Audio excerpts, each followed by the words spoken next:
Like one of the speakers have mentioned, if our house is burning, we do not stand outside to decide what color of a bucket we have to use to extinguish the fire. And in the same way, if a family is fragmented by a deep mistrust, we do not blame one brother to judge the other. What we do is we call a neutral elder and we try to bring about peace in that. Now, history is quite evident. Manipur has been in a turmoil, and we are threatened or we are feared by one particular date. That is the 3rd of May 2023. We are haunted by the figures 60,000 internally displaced people, more than 250 lives lost. Now, I ask you, what are these numbers? These numbers are definitely not of a functioning democracy, but I beg to state that these are the numbers of a failed state. When the state's own machinery has not only failed to protect its citizens, but this exact same state government is being blamed, they are being accused for actually facilitating these violence, then I say this is not a minor hiccup in the law and order situation. I say that this is the end of the constitutional machinery. This is the failure of such kind of machinery. And I suggest that there is one remedy, and only one remedy. Good morning, everybody. My name is Urmila Thamnauzam, and I'm representing the Department of Law. And I stand over here with a heavy heart, but with absolute conviction, in support of the motion that President's rule is the only means of achieving ethnic reconciliation in Manipur. Let us get into reality. We know with evidence that the local police, the state police, they have been polarized. Sophisticated weapons have been looted from armories. And I say that the state government, who is supposed to be the mediator, who is supposed to be this peacemaker, one community views it as a protector and the other communities views it as a predator. Now how can this work? The state government, who is supposed to bring solution, is now viewed as a problem.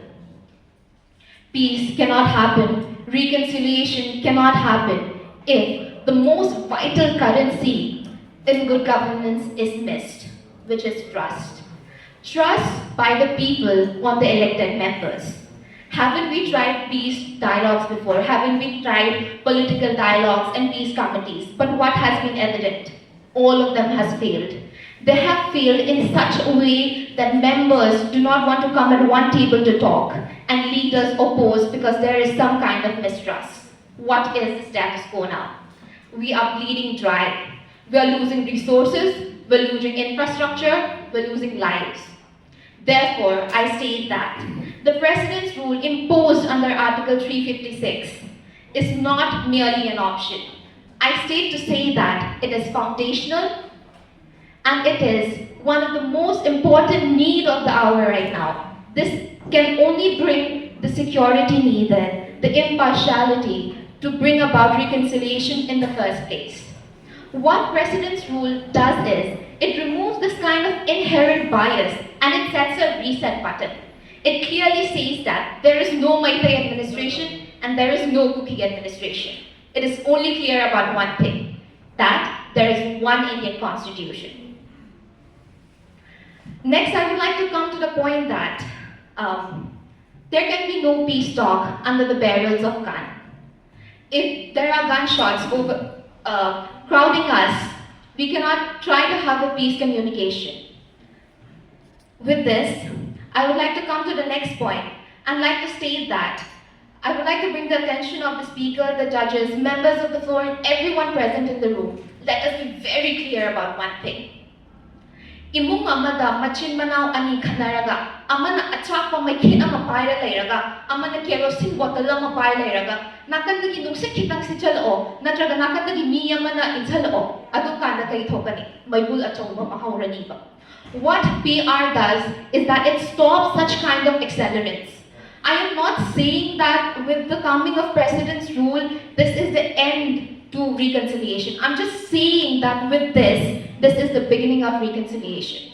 It is very evident that the divide, the ethnic divide in Manipur, it is so complete that we see that there are two parallel administrations running. And no state government right now cannot bridge this gap. What I try to say is we need a superior, a decisive, and an unbiased center, channeled through this system of PR to break this paralysis, to undo all of these justices. And if we want to see a Manipur where a Kuki can walk into Imphal and a Maitai can walk into Churachandpur, I say that we have to leave this political divide behind us.